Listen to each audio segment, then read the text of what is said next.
Hey there, Cinemaster fans! Hope you're ready for some movie magic. Let's dive right in. The movie starts with a young man named Sam, who was riding a train. His life was hard, and everything was weighing him down. We learn that he's heading to a desert city to start a new job there. He was sitting, eating peacefully. He sees a woman in front of him with her child, and it's obvious that she's struggling financially, so he feels sorry for her and gives her his food. After that, he arrives at the station and is surprised to find the place completely deserted, even though the company he's supposed to work for told him someone named Keith would be waiting for him.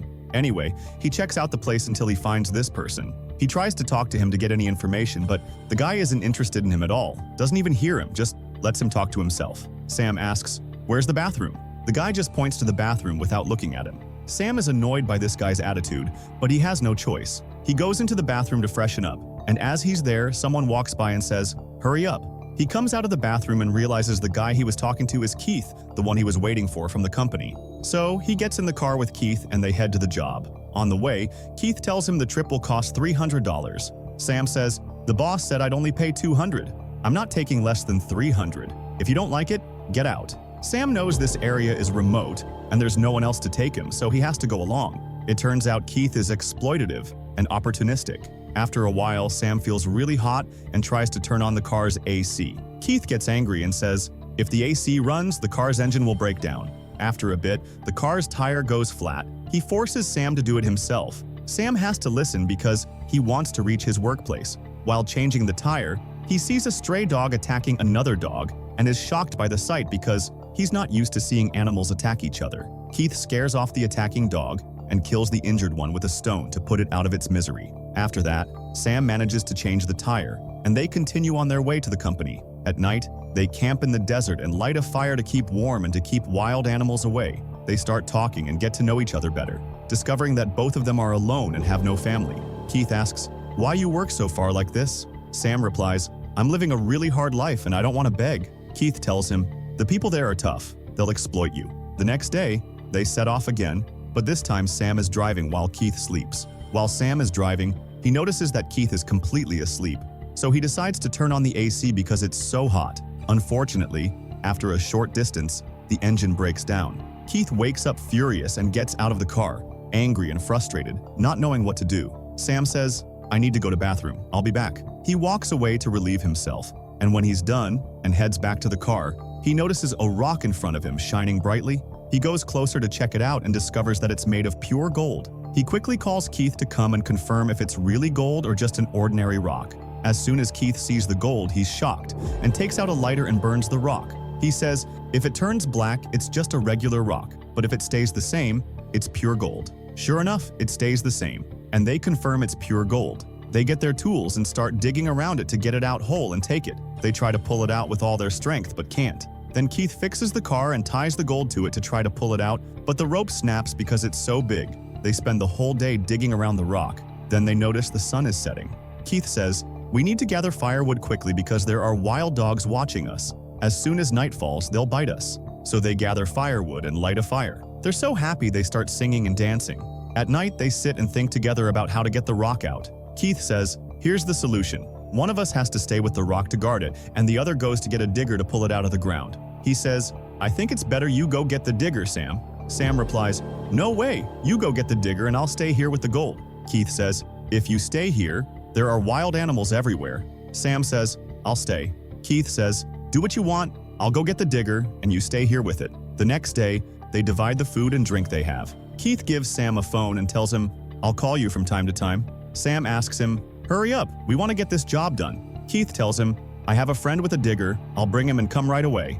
Then he leaves him and goes. Sam goes and puts dirt over the gold. He sets up his tent next to the gold and puts all his things inside. Before sunset, he goes to collect some firewood to light a fire at night, enough to last him. Indeed, at night he lights his nice fire and sits in front of it. He takes out some food to eat and leaves the rest. After a while, he notices the sounds of many wild dogs around him. He understands that the coming days won't be easy at all. The next day, he wakes up because of the intense sunlight and the heat of the ground. He's very annoyed and tired. The weather is very harsh and the sun is burning. After a while, he hears the phone ring and runs to it, but when he gets there, the call has ended. He stays under the tent, looking at the gold. Then he goes for a walk in the desert, looking for anything useful.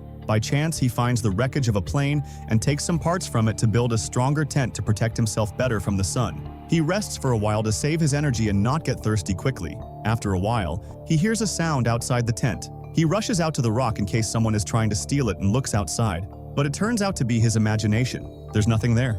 He sits next to the gold, takes a piece of stone, and tries to break off some of the gold. He manages to break off a large piece, cleans it of dirt, and keeps it with him. After a while, Keith calls him. He answers and says, "Where are you?" Keith says, "Unfortunately, the engine broke down and I'll be late." Sam tells him to hurry up because he's dying of thirst and ends the call. At night, while sitting in front of the fire, he hears the dogs all around him. He grabs a stick with a burning end and tries to scare them off. He has to stay up all night so the dogs don't attack him while he sleeps. When morning comes, he tries to sleep a little, but the sun is burning his skin so badly that he can't sleep from the pain. He drinks some water and finds there's very little left, almost finished. At that moment, he sees a snake in front of him, so he tries to kill and eat it because his food is almost gone too. The problem is that while killing the snake, he accidentally knocks over his water bottle, leaving only a tiny bit of water. After that, he heads to the plane wreck again, hoping to find any food or drink. While he's at the plane, he notices someone coming towards him from a distance. He hides inside the plane and stays quiet. But the person approaches and calls out to him, and he discovers it's a girl who starts talking to him and tries to befriend him. He wanted to get rid of her by any means. She asks, "What are you doing here? And why this place in particular?" He stays silent, doesn't answer her, and leaves her in the plane and walks away. But the girl keeps following him until she reaches his tent. Sam wanted to get rid of her before she saw the gold. He says to her, "Mind your own business." She tells him, "I'm not leaving until I know why you want me to go." By chance, her eyes fall on the gold. She says, "I'm not leaving until I get half of it." He grabs a stick and hits her on the head, killing her. He's shocked and can't believe he's killed someone out of greed.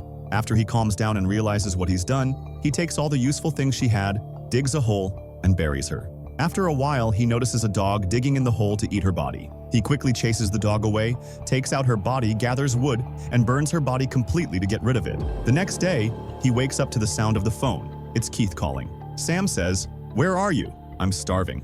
Keith says, "Calm down, I'm coming with the digger, but it's slow and will take a long time." Sam is upset that he'll be late, and he's thirsty, hungry, and afraid he won't survive. After he hangs up, after a while he notices a car on the road. He thinks of taking the piece of gold he has and leaving in that car to sort out his life. But before he leaves, he looks at the big piece of gold, and his greed makes him hesitate and stay. After a long time thinking, he changes his mind and stays. After a while, he goes to gather firewood before night falls. While collecting wood, he's surprised by a new sandstorm. He keeps running around like a lost man, looking for anywhere to hide. The wind is so strong that a flying tree branch hits him and knocks him out. The next day, he wakes up to find the branch has pierced his body. He doesn't care about the pain. His only concern is to look for the small piece of gold he broke off and find it. He keeps searching everywhere until he finally finds it. As soon as he's sure it's next to him, he collapses beside it. Then he starts to feel the exhaustion and the intense pain he's in. After that, he removes the branch from his body and starts bleeding heavily. His condition is bad, so to stop the bleeding he ties the wound with part of his clothes, but it doesn't help. The wound keeps bleeding. He's forced to light a fire and cauterize the wound, which he does, feeling intense pain, and from the severity of the pain he passes out. After a while, he regains consciousness and starts hallucinating. He sees the girl he killed everywhere around him, and he's finally losing his mind, unable to comprehend what's happening. He snaps out of everything he's in because of the sound of the phone ringing. He answers the phone, and it's Keith. He tells him, "This girl is everywhere around me." Keith says, "Which girl? Don't let any girl find out about the gold spot." He keeps yelling at Sam on the phone, but Sam has enough going on and keeps crawling, struggling, and doesn't even realize he should answer him. After that, Sam is shocked when he sees the girl standing in front of him. Strangely, her face no longer has the wounds that were there before. The girl offers him food and water and says she wants to help him. He says, "Stay away from me." She says, "All right, but did you see my twin pass by here?" At that moment, Sam is sure that this time it's not a hallucination and that the girl in front of him is real, the twin sister of the girl he killed. He says, "I've been crawling since morning." She thanks him and leaves, and we notice she has a bow and arrows. She looks like a hunter. After that, Sam loses consciousness again. When he wakes up, he's shocked to find the dogs getting closer to him. They're waiting for the right moment to pounce on him and tear his flesh apart. He quickly calls Keith and says, "I'm done, and the dogs are everywhere around me." Keith tells him, "Calm down, I'm coming to you." Sam replies, "I'm dying of hunger and thirst." Suddenly, the dogs attack him one after the other and tear his flesh until he dies. The surprise is that Keith is watching the dogs eat Sam's body. and we realize he's been standing there for a while, waiting for the dogs to finish him off so he can take all the gold for himself. After making sure the dogs have killed him, he drives to the gold location with the excavator. Suddenly, he gets an arrow in the heart from the twin sister of the girl Sam killed, and Keith dies as well. We realize the twin killed him because she understood they were the reason her sister was killed. The movie ends on this scene. If you liked today's video, don't forget to like, subscribe to the channel, and activate the bell to receive all new updates. See you in the next video.